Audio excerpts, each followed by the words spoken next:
Hello friends, my name is Sahil र welcome to our YouTube channel.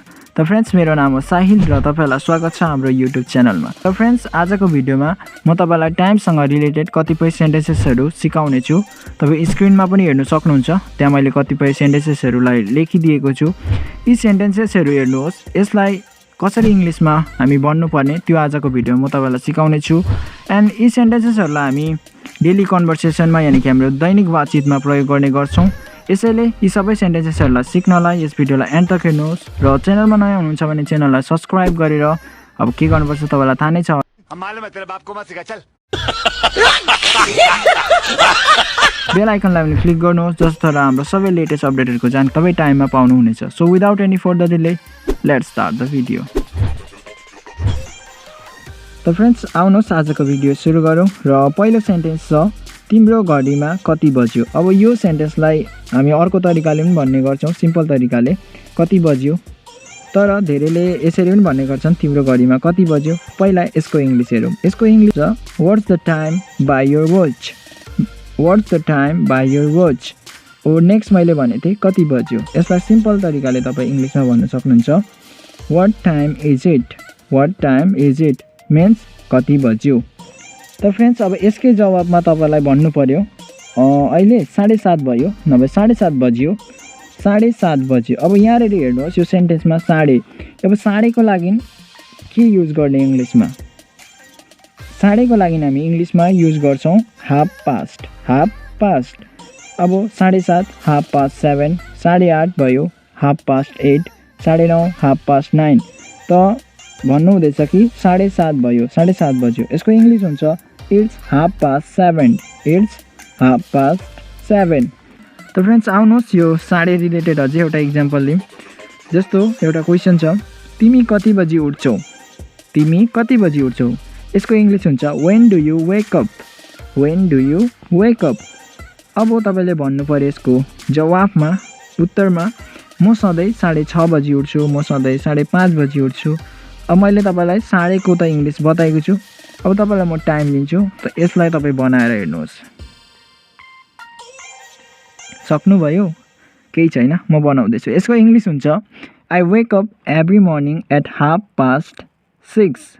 यदि तपाई 5:30 मा उठ्नुहुन्छ भने at 5:30। I wake up every morning at 5:30। आउनुहोस् नेक्स्ट क्वेसन हेरौँ। तिमी रातिको खाना कतिखेर खान्छौ। When do you have your dinner. When do you have your dinner. र अब यसलाई तपाईँ साढेको युज गरेर 7:30, 8:30 कति बजी खानुहुन्छ, जति बजी पनि खानुहुन्छ यसको इंग्लिशमा सेन्टेन्स बनाएर मलाई कमेन्ट गरेर भन्नुहोस्। र आउनुहोस् हामी नेक्स्ट क्वेसनतिर जाउँ। म बिहान लगभग 8 बजी खाना खान्छु। अब यो सेन्टेन्समा हेर्नुहोस् लगभग युज भएको छ। अब लगभगको लागि हामी के युज गर्ने। लगभगको लागि तपाईँ अराउन्डको युज गर्न सक्नुहुन्छ। जस्तो यसको इंग्लिश हुन्छ I have breakfast. I take breakfast. हैवको पनि युज गर्न सक्नुहुन्छ। म टेकको युज गर्छु। I take breakfast around 8 o'clock। लगभगको लागि के को युज गर्यौँ अराउन्डको युज गर्यौँ। जस्तो अझै एउटा इक्जाम्पल लिउँ। म लगभग 5 बजी घर जान्छु। म लगभग 5 बजी घर जान्छु। अब यसको इंग्लिश तपाईँ बनाउनुहोस्। म तपाईलाई 5 सेकेन्ड दिन्छु। सक्नुभयो? केही छैन सक्नु भएन भने म बनाउँदैछु हेर्नुहोस्। यसको इंग्लिश छ म घर जान्छु। आई विल गो होम कति बजी। लगभग 5 बजी around 5 o'clock। I will go home around 5 o'clock। त आउनुहोस् नेक्स्ट सेन्टेन्स हेरौँ। र नेक्स्ट सेन्टेन्स छ 9 बजी भन्दा अलिकति अगाडि। अब यो सेन्टेन्समा हेर्नुहोस् फ्रेन्ड्स अलिकति अगाडि।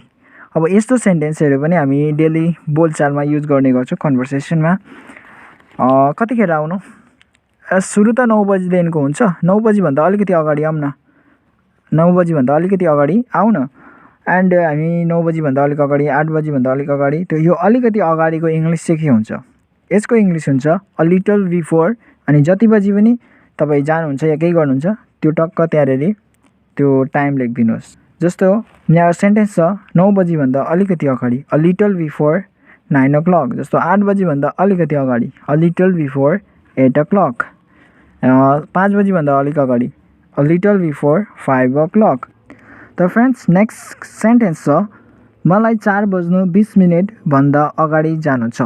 अब यहाँ हेर्नुहोस् सेन्टेन्समा 4:20 भन्दा अगाडि जानु छ। अब यसलाई तपाईँ बनाएर हेर्नुहोस्, सक्नुहुन्छ? अब यो 4:20 भन्दा अगाडिको यसको तपाईँलाई इङ्ग्लिसै आउँदैन। त यसलाई तपाईँ के गर्नुहोस् भन्दाखेरि सिम्पल यसलाई बुझ्ने चेष्टा गर्नुहोस्। यसले यो सेन्टेन्सले भन्नु चाहिँ के चाहेको। हामी कतिवटा के हुन्छ कि सेन्टेन्सलाई हामी सेम हाम्रो ल्याङ्ग्वेजमा जस्तो छ त्यस्तै नै हामी इङ्ग्लिसमा त्यसलाई ट्रान्सलेट गरेर भन्नु खोज्छौँ। त्यसै कारण हामी नसकेको। र यसलाई बुझ्ने चेष्टा गर्नुहोस्। यहाँ के भन्नु चाहेको छ बन्दाले भन्दाखेरि उसले के भन्नु चाहेको छ भन्दाखेरि उसलाई चाहिँ 4:20 अगाडि भनेको 3:40मा नै उसलाई जानु छ। अब भइहाल्यो सिम्पल। मलाई 3:40मा जानु छ। मलाई जानु छ। आई हेभ टु गो कति बजी? At 3:40। I have to go at 3:40 त भयो होइन। कति आसान तरिकाले हामीले यस सेन्टेन्सलाई बनायौँ। अब नेक्स्ट क्वेसन छ, आज कति तारिक हो? अब यो सेन्टेन्स पनि हामी डेली कन्भर्सेसनमा सोधिरहने गर्छौँ, हाम्रो डेली बोलचालमा युज गर्ने गर्छौँ। आज कति तारिक हो? अब यसको इङ्ग्लिस हुन्छ what is the date today? What is the date today? र अब यसकै जवाबमा तपाईँलाई यसकै उत्तर दिनु पर्यो। आज 15 जुलाई हो र यसको इङ्ग्लिस हुन्छ it is 15 of July. It is 15 of July. यदि तपाईँलाई साल पनि भन्नु छ आज 15 जुलाई 2022 हो भन्दाखेरि चाहिँ यसको इङ्ग्लिस हुन्छ it is 15th of July 2022। It is 15th of July 2022। Next question छ नेक्स्ट सेन्टेन्स छ आफ्नो समय बर्बाद नगर। कसैलाई तपाईँ भन्दै हुनुहुन्छ आफ्नो समय बर्बाद नगर। अबदेखि इङ्ग्लिसमा भन्नुहोस्। यसको इङ्ग्लिस हुन्छ don't waste your time. Don't waste your time. अर्को सेन्टेन्स हेर्नुहोस् आफ्नो समयको पुरा लाभ उठाऊ।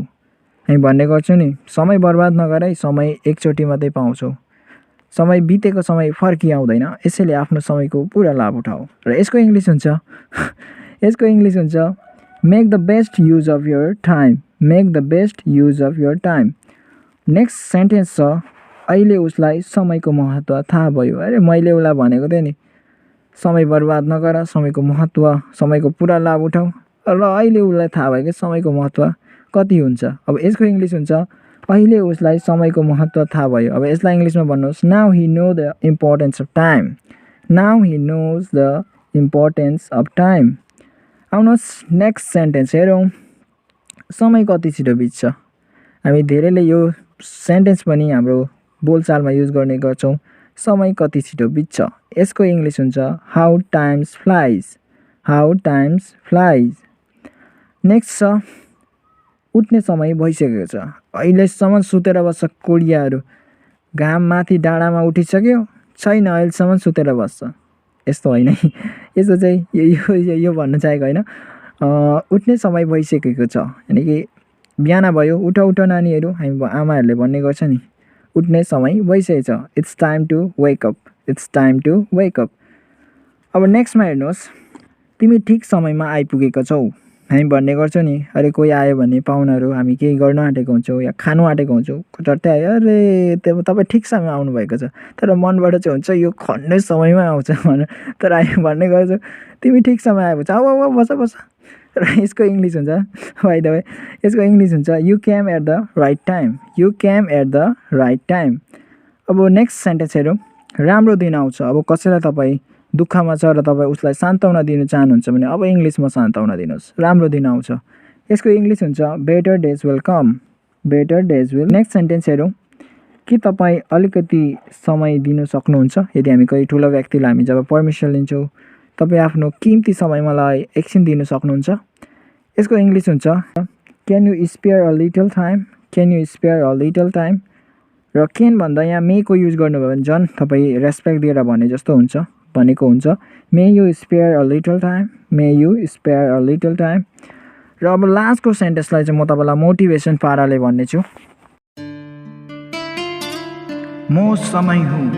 आज तैँले मेरो महत्त्व बुझेको छैनस् र त्यसैले मलाई पब्जी र फ्री फायरमा खर्च गरिरहेको छस्। यदि तैँले मेरो महत्त्व बुझेको भए नयाँ स्किल र आफ्नो पर्सनल ग्रोथमा मलाई खर्च गर्ने थिइस्।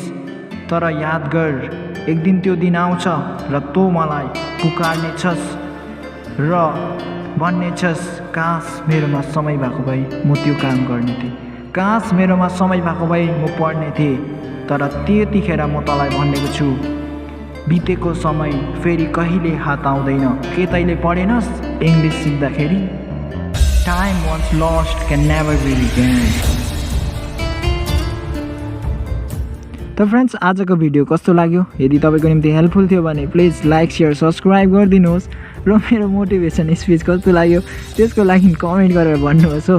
र अरू केही भन्नु छैन, आजलाई यति नै। र यस्तै भिडियोहरू हेर्न चाहनुहुन्छ भने फेरि एकपल्ट भन्छु च्यानललाई सब्सक्राइब गरेर छेउको बेल आइकनलाई पनि क्लिक गर्नुहोस्। र आजलाई यति नै, फेरि भेटौँ अर्को भिडियोमा।